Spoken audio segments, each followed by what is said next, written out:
जैसे गुरु ग्रंथ साहिब क्या है, ये तो एक विधान है भगवान का, और उस विधान को मेंटेन करने के लिए राजा की आवश्यकता होती है, संत की।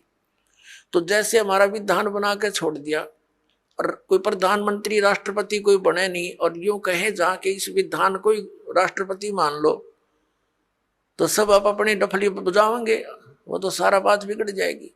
तो उस विधान में जो भी नियम है उनका पालन करवाने वाले संत की आवश्यकता अवश्य पड़ेगी, और तब ये धार्मिकता बनी रहेगी। ये दास का एक संत होने के नाते एक सलाह है और सच्चाई है। तो अब ये कितना अंतर हो गया उसी पवित्र धर्म में। मुसलमान धर्म चला उस समय भी उसमें कोई ऐसा मांस और शराब का और तंबाकू का बिल्कुल समावेश नहीं था, और अब इसमें भी ऐसे ही बहुत बुराई करगी, मांस खाते हैं और तंबाकू पीना, ये तो आम बात हो गई है। तो पुण्यात्मो, अब ये अधर्म का नाश होगा, नास्तिकता का अंत होगा, और सब लोग धर्म की तरफ चलेंगे, क्योंकि अधर्म करके सब थक चुके हैं। शराब मांस तंबाकू पीकर थक चुके हैं, लेकिन इनको कोई विकल्प नहीं दिखता, क्योंकि समाज के अंदर ये बुराई घनी कर करगी, और कदम कदम पर आगे साथी मिले हैं पीने और खाने वाले। तो अब ये दास जो ट्राई कर रहा है, कोशिश कर रहा है कि सबद समाज बनाए, और समाज ही बच्चे जो पुण्यात्मा हैं वही अधिक मात्रा में हो जाएंगे बीड़ी शराब मांस तंबाकू से दूर और सतभक्ति करने वाले। तो धीरे धीरे उन बुराई को हटाएंगे, अन्य को भी दूर करेंगे, वो भी देखम देखा फिर अच्छाई पर लगेंगे। जैसे देखम देखा ये बुराई सब में घर कर गई है। अब प्रसंग जो चल रहा है पुण्यात्माओं कि अब ये जो समय है ये इन 4 युगों की करीब है, सतयुग त्रेता द्वापर की और इस कलयुग की। अब ये प्राइम टाइम है भक्ति का, मोक्ष कराने का। सतयुग त्रेता द्वापर में प्राणी वैसे ही बहुत सुखी थे, अच्छी आत्माओं का जन्म होता है, तो वो जो भी भक्ति शास्त्र विरुद्ध भी कर रहे होते हैं तो भी उनको सुख होता है। तो वो ये समझ बैठते हैं कि जो साधनाएं हम कर रहे हैं इन्हीं से हमें लाभ हो रहा। जैसे ये दास पहले भगवान श्री कृष्ण, भगवान विष्णु, भगवान शंकर जी, बाबा श्याम जी, हनुमान जी और भी जो भी देवी देवता हमारे पवित्र धर्म में हमें पूज्य बता रखे थे, सबकी पूजा करते थे। और वो अब पता चला वो तो शास्त्र विरुद्ध साधना थी जिससे लाभ हो ही नहीं सकता, और फिर भी बहुत से ढेर सारे सुख अपने जीवन में हो रहे थे। हम ये सोच बैठे थे कि इन्हीं साधनाओं से हमें लाभ हो रहा है। अब पता चला कि उन्हीं पूजाओं को करने वाले हमारे पड़ोस में, गांव में, उनके सर्वनाश हो गए। कभी बुद्धि नहीं गई कि ये भी वही पूजा करते हैं और इनका कति नाश हो गया, और हमें कैसे लाभ मिल रहा है। वो प्रारब्ध कर्म ही हमें प्रफुल्लित हो रहा था। जिनके प्रारब्ध में पाप थे वो पाप उनको कैर तोड़ रहे थे, जिनके प्रारब्ध में सुख थे पुण्य कर्म थे उनको फल मिल रहे थे। पूजा दोनों ही एक जैसी कर रहे थे। अब ये पता चला कि जो साधनाएं हम कर रहे थे उनके प्रतिफल से हमें कोई सुख नहीं था। ये हमारे पुण्य संस्कार थे, पिछले जन्म के संग्रहित जो प्रारब्ध बनाकर हमें दिए गए थे वही प्रफुल्लित हो रहे थे। और एक ऐसे भी देखे हमने जो राम नाम का आसपास भी नहीं, गुट्टी लाओ सारा दिन बकवाद करें, ताश खेल रहे, कोई राम नाम का जिक्र करे उसका मजाक करें, और उनके ठाठ हैं, उनकी गाड़ियां चलती हैं, ट्रक चलते हैं, और वो कुछ भी ना कर रहे। तो अब पता चला तत्व ज्ञान की रोशनी में कि वो सर्व उनको प्रारब्ध ही प्राप्त है। आगे उनका भट्ठा बैठेगा एक कदम, जब तक पिछले जन्म की बैटरी चार्ज है इन्वर्टर की। जिस प्रकार इन्वर्टर की बैटरी चार्ज है और फिर चार्जर लगा नहीं रखा, तो वो जब तक उसकी अक्षमता है उसके अंदर वो चलती रहेगी, काम करती रहेगी, और फिर एक ही दम वो सब डाउन होगी बैटरी, सब लाभ बंद हो जाएंगे। ठीक इसी प्रकार जिन पुण्यकर्मी प्राणियों के पिछले पुण्य उनके साथ हैं, आज वो कति सुखी दिखाई देते हैं, और वो भक्ति भी ना करते, वो भक्ति भी नहीं करते, और करते हैं तो शास्त्र विरुद्ध कर रहे हैं, और वो फिर भी सुखी नजर आते हैं। तो उनको ये भ्रम हो चुका है कि हम जो पूजाएं करते हैं ये हमारी इस भक्ति के प्रतिफल में मिल रहे हैं, तो ये उनकी भूल है। इसी प्रकार सतयुग त्रेता द्वापर में सभी प्राणी, वो बहुत पुण्यकर्मी प्राणियों का जन्म उन युगों में होता है, तो उनके पूर्व जन्म के संस्कारों से उन्हें फल लाभ मिलते रहते हैं। वो सोचते हैं हम सुखी हैं इसी साधना से, तो उनको कोई कहे कि ये पूजा छोड़कर ये करो, वो नहीं मानते। दूसरा कारण उस समय क्या रहा कि उस समय शिक्षा नहीं थी। शिक्षा के अधिकारी केवल एक ब्राह्मण वर्ण के व्यक्ति होते थे, वही पढ़ते थे, वही अपने बच्चों को शिक्षा देते थे आध्यात्मिक ज्ञान की। संस्कृत के पढ़ने का किसी को अलाउड नहीं करते थे। वैसे पाठशालाओं में पढ़ा जरूर जाता था, लेकिन अध्यात्म मार्ग का ज्ञान उनको नहीं दिया जाता था, ना उनको अधिकार होता था सदग्रंथों को पढ़ने का। जैसा भी वो बताते थे उसी आधार से वो केवल क्रिया ही करते थे। गुरुजी ने जो मार्गदर्शन किया उसी तरह वो क्रियाएं करते रहे। और दूसरा ये था कि उस समय एक वेदों को ही आधार मानकर ज्ञान दिया जाता था, अन्य कोई शास्त्र या कोई विचार कोई व्यक्त नहीं करता था। कोई शास्त्र सदग्रंथ अन्य नहीं था वेदों के अतिरिक्त, तो उनको कोई शंका संशय नहीं था। और उनको जो मार्ग बताया जाता था वेदों अनुसार ओम नाम का जाप ही ऋषि लोग दिया करते थे, और कोई अन्य मंत्र नहीं देते थे। जैसे ये ओम नमः भागवते, ओम नमः शिवाय आदि ये मंत्र नहीं जाप करते थे, वो तो बाद में करने लगे हैं लोग। तो केवल ओम नाम का जाप और 500 यज्ञ ये ऋषि जन करते और करवाते थे।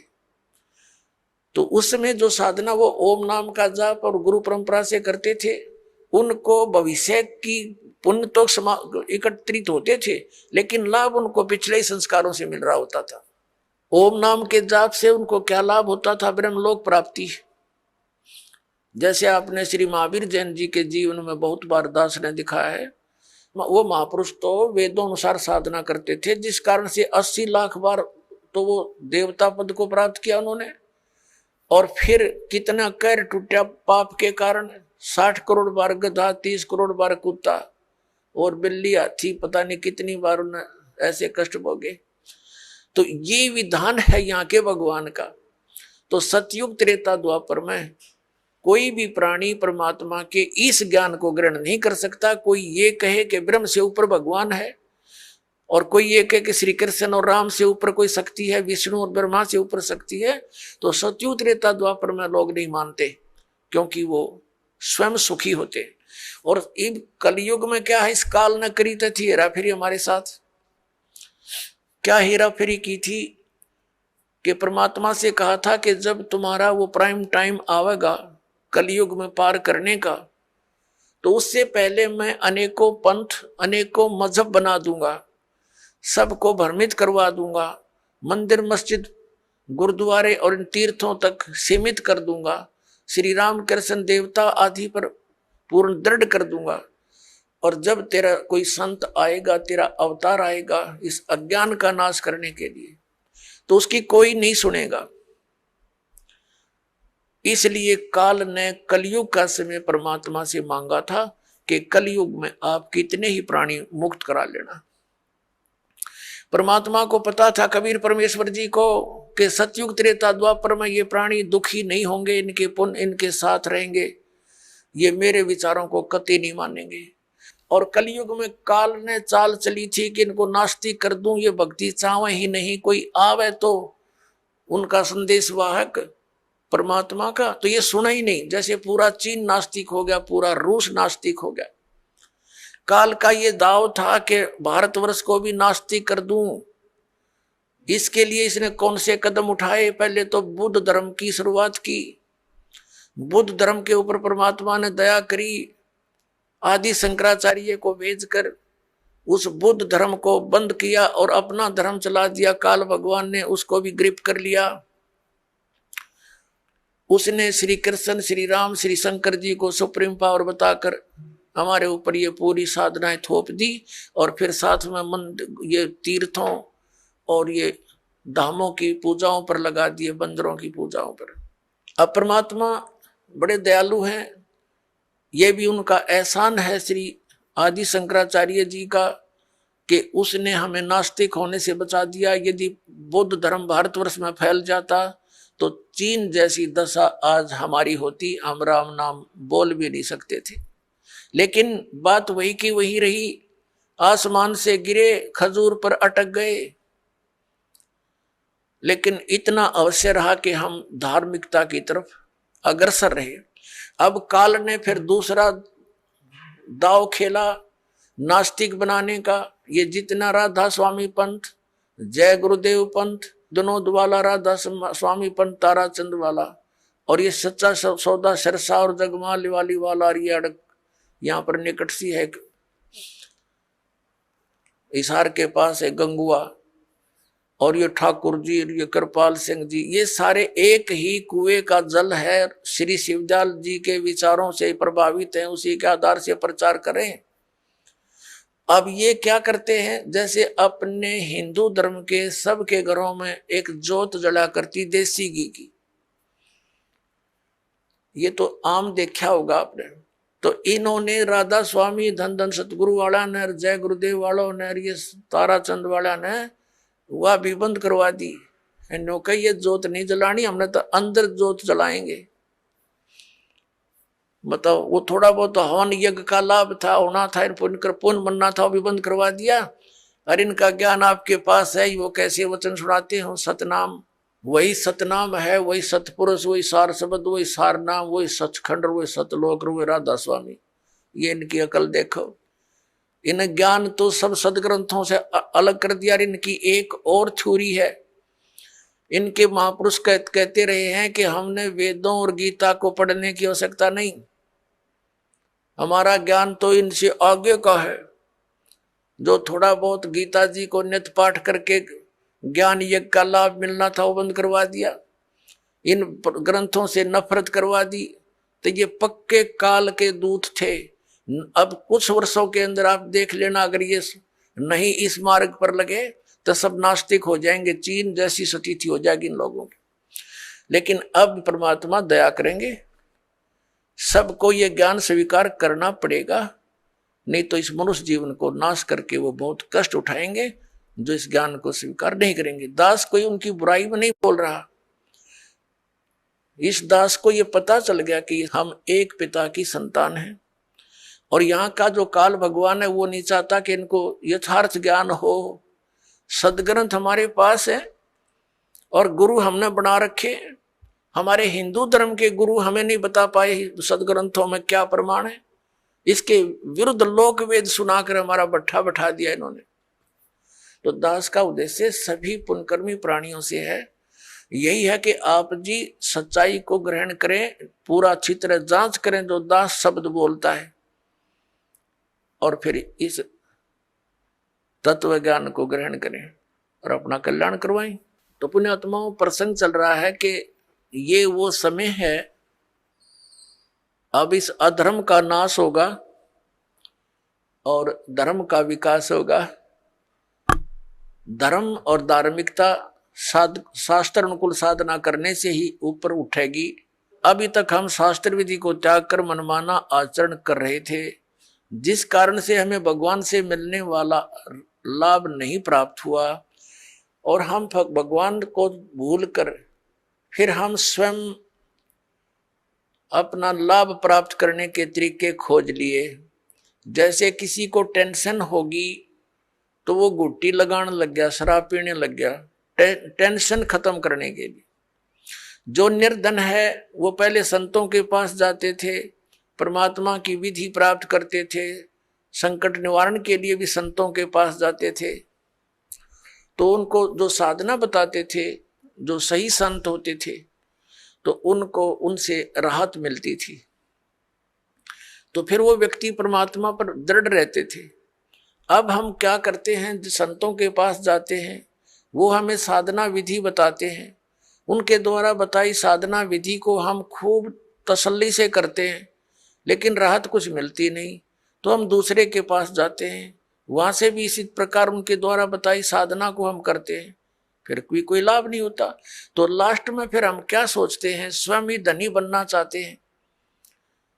टेंशन बुलाने के लिए तो गुटी लाने लग गए, दूना पाप कर लिया इकट्ठा, और फिर धनी बनने के लिए रिश्वत, मिलावट, चोरी, ठगी, ये बकवाद शुरू कर दी, तो ये दूने पाप के भागी बनेंगे हम।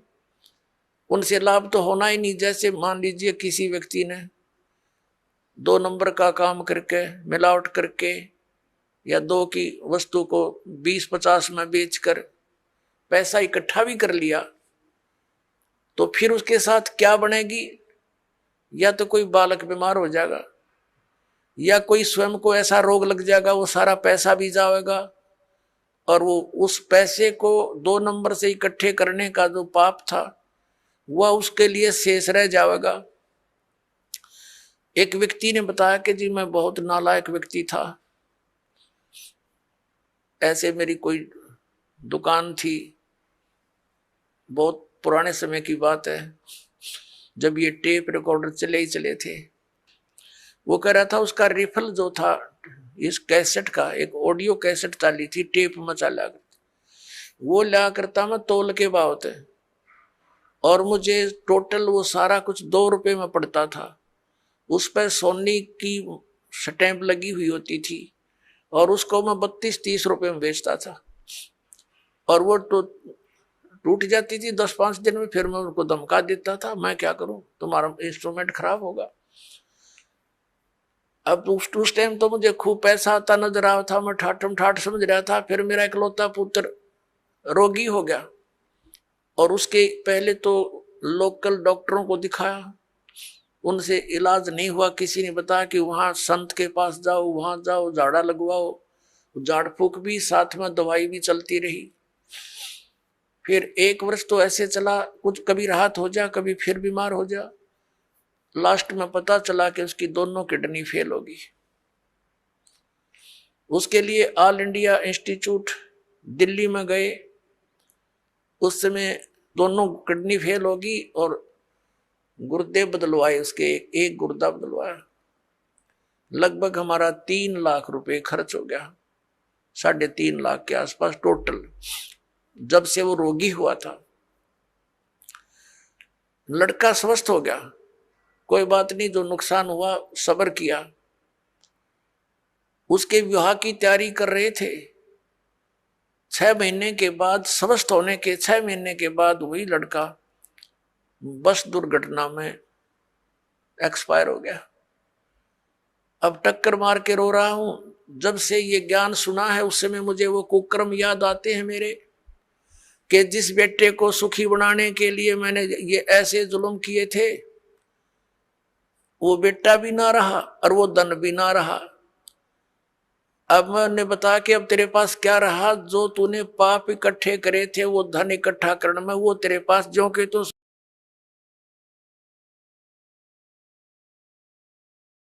इसने धर लीजिए सिर पे, वहां धर्मराज के दरबार में।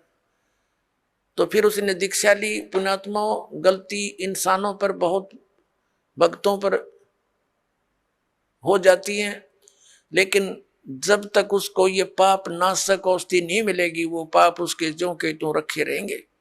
तो कबीर परमात्मा दयालु हैं, उनको ये मालूम है कि ये बच्चे काल से भ्रमित ये ऐसी गलतियां कर रहे हैं।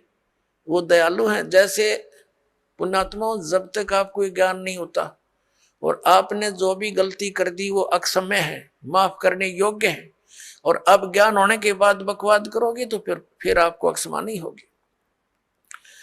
जैसे बच्चा अबोध होता है, छोटा सा बालक होता है, पालने में झूल रहा है, और उसने टट्टी पेशाब दोनों कर दिए, और सब कपड़े भी खराब कर लिए, हाथ पैर भी ऐसे खराब कर लिए। माता आती है, वो देखती है कि इसने सारा कुछ बिगाड़ दिया काम, लेकिन वो उसे अक्षुब्ध नहीं होती, नाराज नहीं होती। उसको मालूम है कि इसको पता नहीं। उसको नवावेगी, धोएगी कपड़े, स्वच्छ कपड़े पहनावेगी, प्यार करेगी, फिर दूध पिलावेगी और फिर सुलावेगी। और जब वो बच्चा बड़ा हो जा और वो कितने कपड़ा में बैठ कर टट्टी कर दे, उसका दूध रहेगी दड़ाक और बाहर पटकेगी, हन्नू कहेगी ला दो गई ना अपने आप। तो ऐसे पुण्यात्माओं, जब तक हम अबोध हैं, हमें यह ज्ञान प्राप्त नहीं हुआ, तब तक तो हम ऐसे थे, गलती करके हम अपने पापों से सने पड़े हैं। तो ये परमात्मा कबीर जी दयालु हैं, ये अपने बच्चों को धोएंगे। इन पाप नाशक दवाई है मालिक के पास, इनके पास एक मंत्र है जो दास आपको देगा, आपके सभी पापों का नाश कर देंगे, आपके प्रारब्ध के पापों का भी नाश करेंगे, आपके संचित पापों का भी नाश इस मंत्र से होगा। जैसे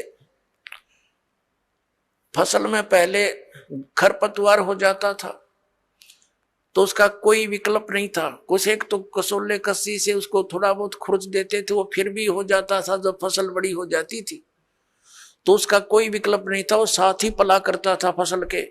अब एक ऐसी मेडिसिन खोज होगी है कि उसको फसल में डाल दिया जाता है तो खरपतवार का नाश कर देती है, फसल को हानि नहीं करती। इसी प्रकार ये मटेरियल यानी ये केमिकल और ये साल्ट पहले विद्यमान थे लेकिन खोज नहीं थी। इसी प्रकार ये मंत्र परमात्मा ने पहले ही हमारे सदग्रंथों में विद्यमान कर रखे थे, ये हाथ नहीं लगे थे। अब इसकी खोज होगी, इस दास के पास उपलब्ध है, और इसे सब पाप नाश हो जाएंगे और आपके पुण्य शेष रह जाएंगे। और हम तभी परमात्मा प्राप्त कर सकते हैं जब हम पाप रहित हो जाएंगे। और यहाँ का विधान है ब्रह्म परब्रह्म ब्रह्मा विष्णु महेश और अन्य देवताओं का जैसे कर्म करोगे वैसा ही फल मिलेगा। पाप आपके अलग लिखे जाते हैं, पुण्य अलग लिखे जाते हैं, और फल मिलता है दोनों का। पुण्यों के लिए स्वर्ग महास्वर्ग, फिर यहाँ के छोटी मोटी सुविधा, राजा या अच्छी कोई पोस्ट, और नरक ये भी पैरेलल मिलेगा। कुत्ते गधे सुअर की योनि ये भी अवश्य भोगनी पड़ेंगी। लेकिन कबीर परमेश्वर की शरण में आने के बाद आपको अब ये पापों का दंड नहीं भोगना पड़ेगा, आपके प्रारब्ध के कर्मों का भी नाश होगा जो आपको हानिकारक होगी। इसलिए तो भक्ति करते हैं हम, इसलिए परमात्मा की खोज करते हैं कि हमारे ऊपर कोई आपदा आवे तो परमात्मा हमारी रक्षा करे। और जब वो आपदा भी आ रही है तो फिर प्रोटेक्शन क्या हुआ उस साधना का जो हम करें। जैसे हमने कोई शेड या झोपड़ी मकान बना रखा है, उसका उद्देश्य क्या है कि गर्मी सर्दी वर्षा से हमारी रक्षा करे। और जिसने हमने बना रखी है झोपड़ी या मकान और वो सारा पानी भी अंदर ही आ रहा है और धूप का भी असर ऐसे पैरेलल है, तो वो कुछ भी प्रोटेक्शन नहीं आपका। आप कितने नशे में पड़े हो और सोच रहे हो महल में बैठे हूं, तो सारी आपदाएं आप पर आ रही हैं, तो साधनाएं आपकी वो सत्य नहीं है, शास्त्र अनुकूल नहीं है, इसलिए आपको कोई लाभ प्राप्त नहीं हो रहा है। तो उसकी प्राप्ति के लिए आपने परम संत की खोज करनी पड़ेगी। और इन्हीं मंत्रों और साधनाओं को जो दास देता है, अन्य कोई व्यक्ति देवेगा, उससे कोई लाभ आपको प्राप्त नहीं होगा। क्योंकि अनअधिकारी से कोई भी कार्य सफल नहीं होता। जैसे एक सिंपल सी बात है, आप जी पासपोर्ट बनवाते हैं विदेश जाने के लिए, यदि वो डुप्लीकेट बना दिया जाता है तो आप भी दोषी और बनाने वाला भी अपराधी, दोनों को सजा मिलेगी। इसी प्रकार हमने जाना सतलोक, और ये पासपोर्ट बनाने का आदेश केवल इस दास के अतिरिक्त इस ब्रह्मांड में नहीं है, ये सत्कर मान लेना। और इसके अतिरिक्त जो भी कोई नाम दान साधना दे रहा है वो शास्त्र विदिता का मनमाना आचरण है उनका, और वो डुप्लीकेट नाम दे रहे हैं, उनसे कोई लाभ आपको नहीं होना। और इन मंत्रों को भी यदि इस दास से कोई प्राप्त कर चुका है और वो दुष्ट आत्मा स्वयंभू संत बनकर उनको आगे दान कर भी रहा, तो डुप्लीकेट पासपोर्ट बना रहा वो, उससे भी आपने बचना है। इसी कहते काल हमारा भट्ठा बंटवाता है, ये पैरेलल खड़ा कर देता काल के दूतों को। भगवान आए थे, एक कबीर पंथ चला था, उसके बाद काल ने 12 कबीर पंथ चला दिए, सबको भ्रमित कर डाला। परमात्मा कबीर जी वाली एक भी साधना उन पंथों में नहीं, नाम कबीर पंथ है। तो इससे आपने अब सतर्क रहना है। पीछे जो गलतियां हो चुकी हैं उनसे बचकर ही हम आगे सफल हो सकेंगे। वो उदाहरण भी आपको दिए जाते हैं। अपना तुम हमारे सदग्रंथ हमारे साथ हैं, हमारे पास है। जैसे प्रसंग चल रहा था कि जो मंत्र आपको दिए जाते हैं ये यथार्थ जाप साधना है, सदग्रंथों में वर्णित है। और जो आपको दास साधना विधि और ज्ञान बताता है वो सूक्ष्म वेद से बताता है। तत्व ज्ञान रूपी 5वां वेद जो है, जो सच्चिदानंद घन ब्रह्म की वाणी में वर्णित है, उसके आधार से आपको ज्ञान देता है। तो उसके अंदर कंप्लीट ट्रीटमेंट है, यो पूरा कोर्स है। जैसे आप जी ने पवित्र हिंदू धर्म के धर्मी पुरुषों ने, भक्तों ने, बहनों ने पुराणों को खूब पढ़ा है, श्रीमद् भगवत गीता को भी पढ़ा है। श्रीमद् भगवत गीता में केवल एक मंत्र है, ओम, 8वें अध्याय के 13वें श्लोक में, वो ब्रह्म का मंत्र है। ओम इति एकाक्षरम ब्रह्म व्यवहारण माम अनुस्मरण ये प्रयाति तजन देहम स याति परमाम गतिम। उसका भावार्थ ये है कि गीता ज्ञान दाता ये ब्रह्म है, श्री कृष्ण जी में प्रवेश करके बोल रहा है। ये कह रहा है कि मुझ ब्रह्म का केवल एक ओम मंत्र है, नथिंग एल्स, ये एक अक्षर है। और इसका उच्चारण करके सिमरण करता हुआ जो शरीर त्याग कर जाता स याति परमाम गतिम, वो ओम से मिलने वाली जो परम गति उसको प्राप्त होता है। ओम से क्या होती है? ब्रह्मलोक प्राप्ति। ब्रह्मलोक में गए हुए प्राणी भी वापस आते हैं। 8वें अध्याय के 16वें श्लोक में गीता जी में ये भी स्पष्ट किया हुआ।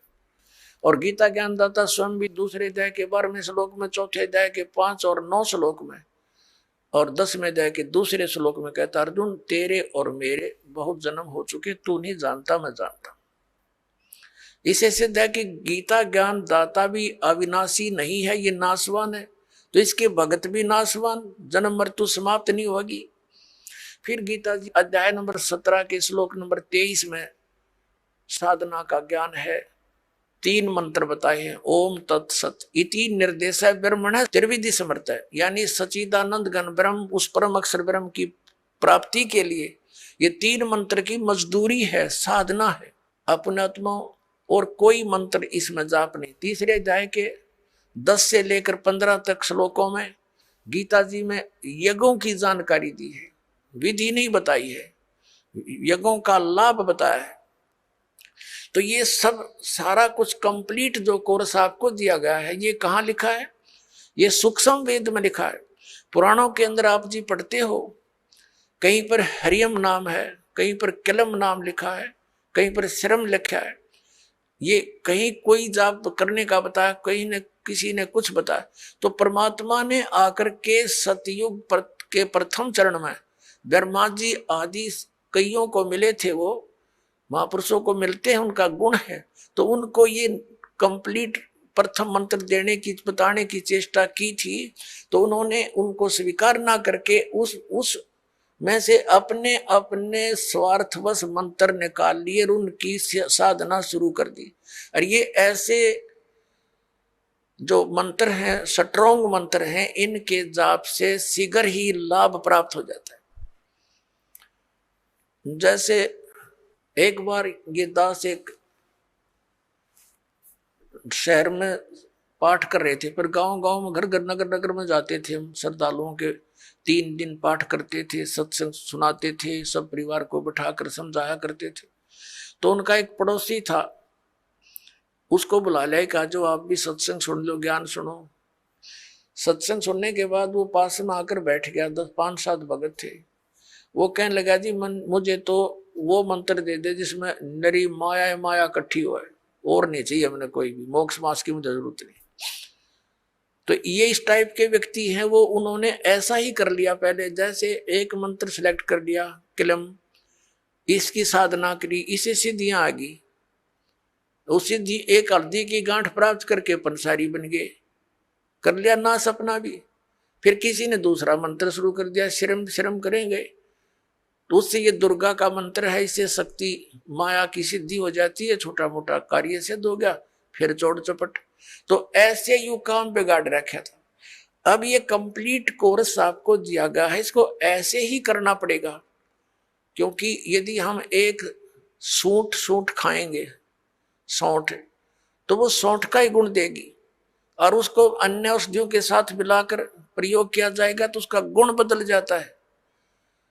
ठीक इसी प्रकार हम इस विधि को प्रयोग करेंगे, इस प्रकार से हम साधना करेंगे तो उसका फल होगा।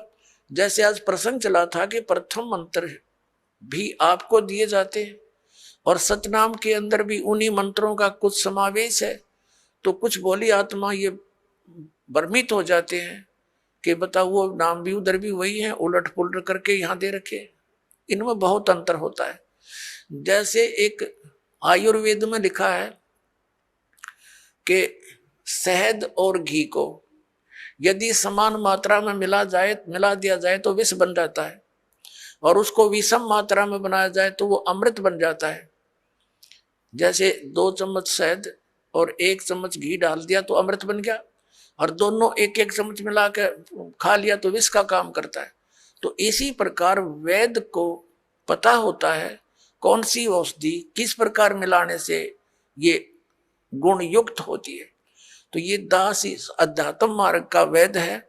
आप एक सिंपल समझो, आप जन्म मरण रोग के रोगी हो, ये दास वो वैद है जिसको कंप्लीट कोर्स याद है इस जन्म मृत्यु के रोग के नाश करने का।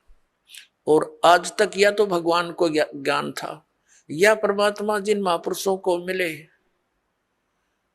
वो कौन कौन है, आदरणीय धर्मदास साहिब जी, आदरणीय नानक साहिब जी, आदरणीय मुलुकदास साहिब जी, आदरणीय दादू साहिब जी, आदरणीय गरीबदास साहिब जी, गांव छुड़ानी, जिला जर्जर हरियाणा वाले, आदरणीय गीसा दास साहिब जी, गांव खेकड़ा, जिला मेरठ उत्तर प्रदेश वाले। इन महापुरुषों की तो दास को जानकारी है कि इनको मालिक आकर मिले हैं, इनसे संपर्क साधा है और इनको वही ज्ञान दिया जो दास को दे रखा है। लेकिन इनको थोड़ा सा एक प्रार्थना की थी भगवान ने कि तुम इन मंत्रों का जाप कीजिए, लेकिन आगे जो सतनाम और सारनाम है ये भी सार्वजनिक नहीं करना। लेकिन वो महात्मा प्रथम मंत्र का जाप देते थे, लेकिन बीच बीच के 5 नाम ही देते थे जो आपको 7 मंत्र अब बनाकर दिए जाते हैं। इसलिए गुरु ग्रंथ साहिब में उन 5 मंत्रों का और 5 धुनात्मक शब्दों का जो जिक्र है वो इन्हीं कमलों के अंदर सभी भगवानों के इनमें कमलों में ये धुन हो रही है। जैसे आप देखोगे राष्ट्रपति भवन में भी एक धुन चलती रहती है और गवर्नर भवन में भी एक धुन चलती रहती है, कंटिन्यू चलती रहती है। अब तो ऑटोमेटिकली इंस्ट्रूमेंट बन गए, पहले विशेष ड्यूटी लगाई जाती थी नौकरों की, वो उनके वहाँ एक विशेष प्रकार की राष्ट्रीय धुन का हमेशा चालू रखते थे। तो इस प्रकार इन सभी भगवानों के इन कमलों स्थानों पर जहां जहां ये इनके लोक है वहां ये धुनें हो रही है, उनका फिर हम सुन रहा है इस टेलीविजन में हमारे शरीर में। जैसे कोई भी कार्यक्रम कहीं हो रहा है तो टेलीविजन पर हम यहाँ देख रहे हैं, लेकिन वो टेलीविजन में नहीं है, वहां तो हम देख रहे सुन रहे हैं, वो वास्तव में कहीं और होता है। तो ऐसे ये मंत्र हैं। तो पुण्यात्माओं, जो दास आपको मंत्र देता है, जो ज्ञान देता है, ये बिल्कुल फाइनल समझ लेना। और उपदेश प्राप्त होने के बाद केवल आप दास जो आदेश आपको दे उसका पालन करना है, उसमें अग्रम मग्रम नहीं करनी, नहीं तो फिर आप भक्तिहीन हो जाओगे। तो कहने का भाव यह कि आज का जो सत्संग चल रहा है किस उद्देश्य से है कि ये वो समय है जो हमें मोक्ष प्राप्त कराएगा। परमात्मा ने कहा था 600 वर्ष पहले जब मालिक कबीर परमेश्वर जी आए थे कि जब बिचली पीढ़ी आवेगी धर्मदास जी कि तब तक तू इस मंत्रों को छुपा के रखना, इस मूल ज्ञान को भी डिक्लेयर मत करना तुम, नहीं तो इन काल के भेजे हुए दूतों के ये मंत्र और ये नाम ज्ञान सब हाथ लग गया तो वो भी यही प्रचार करते पाओ। जैसे राधा स्वामी पंथ है, डेरा सच्चा सौदा सिरसार, ये जगमालवाड़ी, ये कृपाल सिंह ठाकुर सिंह, और ये ब्यास वाला डेरा जय गुरुदेव, और ये भिवानी वाला, दनौद वाला, जो ताराचंद वाला, ये सारे श्रद्धालु बेचारे चले तो थे भगवान पाने के लिए, लेकिन ये शिवजाल का फंस गए। उसने कख पता नहीं था, 5 नाम काल के जाप करे और करवाए और भूत बन गया। और काल प्रेरणा से भोली भाली श्रद्धालु सारे ब्लाइंड फेथ करके, क्योंकि श्रद्धालु का स्वाभाविक गुण होता है वो अपने गुरुदेव पर ब्लाइंड फेथ करता है, और इसी से सफलता मिलनी थी, लेकिन उसका दुरुपयोग हो गया। बबूल के पौधे को, किक्कर के पौधे को आम का पौधा जान कर बो लिया और उसकी सिंचाई कर रहे हैं आम प्राप्ति का उद्देश्य रखकर। ये इनकी महाभूल है। 5 नाम काल के मोक्ष की प्रतीक्षा देख कैसी भूल लगी है इनके। तो पुण्यात्माओं, दास का प्रयत्न ये ना समझना कि मैंने आपसे कुछ धन संग्रहित करना है ना। दास 2 रोटी खा रहा था, नौकरी थी सरकारी, जेई की पोस्ट पर विराजमान था, 2 रोटी का गुजारा बहुत ठीक चल रहा था। लेकिन जब से दास को ये पता चला, जब तक नाम देने का आदेश नहीं था तब भी दास घर घर जा जाकर समझाया करता था, गुरुजी से ला करके नाम दिलाया करता था। और फिर उन्होंने दास पर यह भार सौंप दिया, आशीर्वाद दे दिया कि बेटा तुम नाम दिया कर। तो उस दिन के बाद फिर और ज्यादा जिम्मेवारी बढ़ गई, इस तत्व ज्ञान को फैलाऊं। विरोध का भी रिकॉर्ड तोड़ दिया, काल ने क्रोथा कांड करवा दिया, इसी कारण से अत्याचार करवा दिया हमारे ऊपर, लेकिन समर्थ साथ था, कुछ बिगाड़ नहीं पाए। पिछला इतिहास देख लो संतों भक्तों के साथ जिन्होंने जुल्म गुजारे, लेकिन वह सफल नहीं हो पाए, अंत में मुंह की खानी पड़ी। और यही दशा अब इनकी हो रही है। तो पुण्यात्मा, परमात्मा का एक विधान है, क्योंकि परमात्मा कबीर जी जब आए थे उनके साथ भी बहुत कैर तोड़े थे, नकली गुरुओं ने जुल्म करवाए थे। उबलते हुए सरसों के तेल के कढ़ाई में बैठा दिया भगवान को, लेकिन कुछ बिगाड़ नहीं पाए।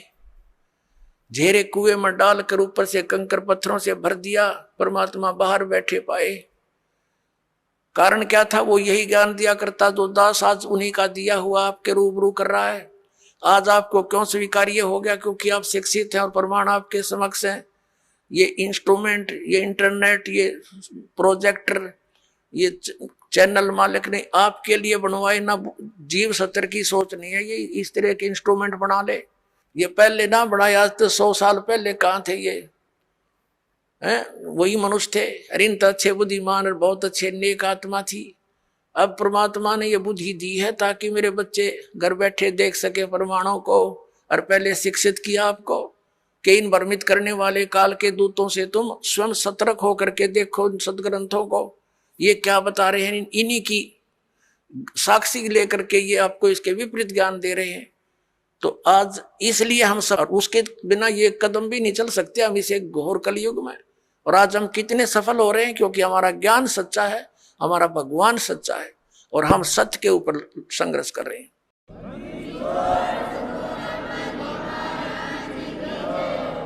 अब जो प्रश्न चल रहा है कि हम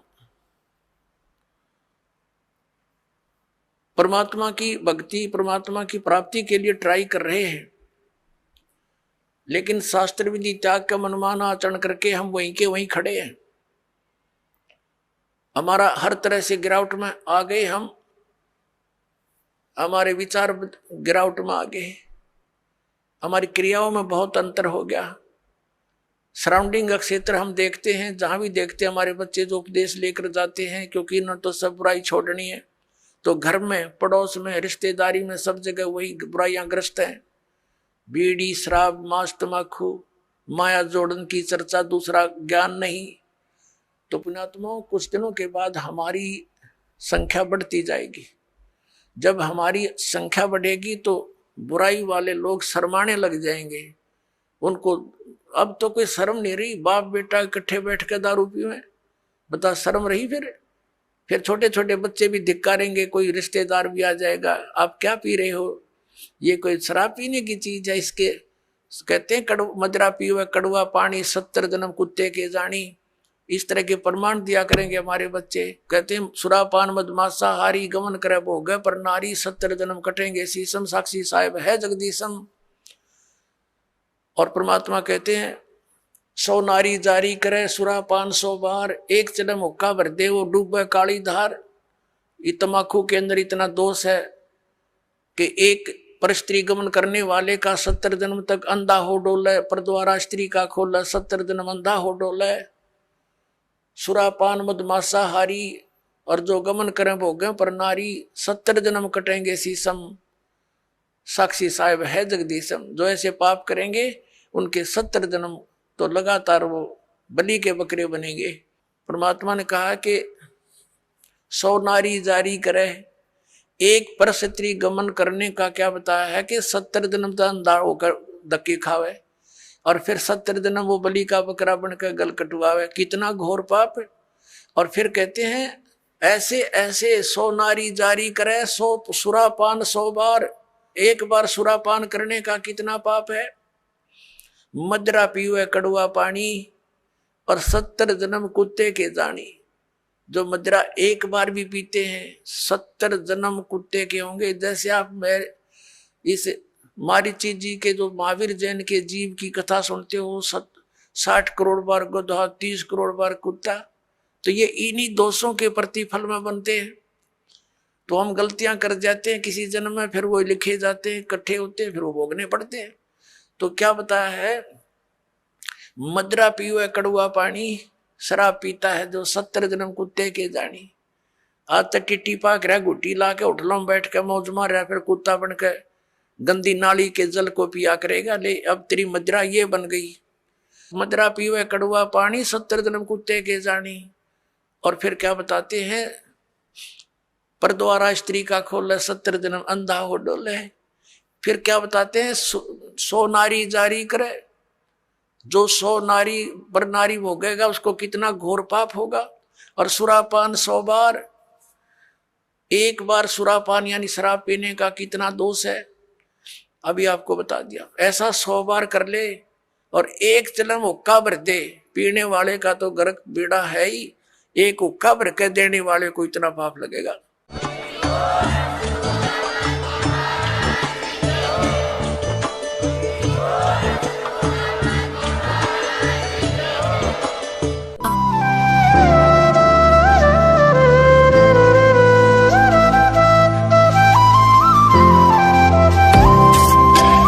सत सही।